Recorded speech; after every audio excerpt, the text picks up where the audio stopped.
काय सांगशील राहुल, युवा वर्ग या ठिकाणी त्यांनी रक्तदान केलं पाहिजे म्हणून युवा वर्गाला काय सांगायचं?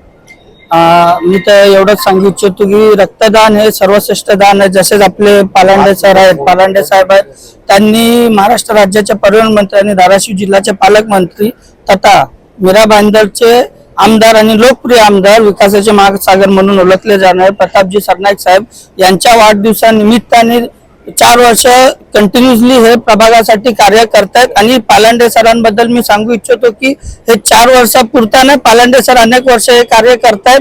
आणि वैद्यकीय क्षेत्र नसून अनेक असे क्षेत्र असतात, जसे क्रिकेट टुर्नामेंट असो या अजून बाकी काही कार्य असो, त्याच्यामध्ये पालांडे सरांचा हातभार असतो नेहमी प्रभागामध्ये.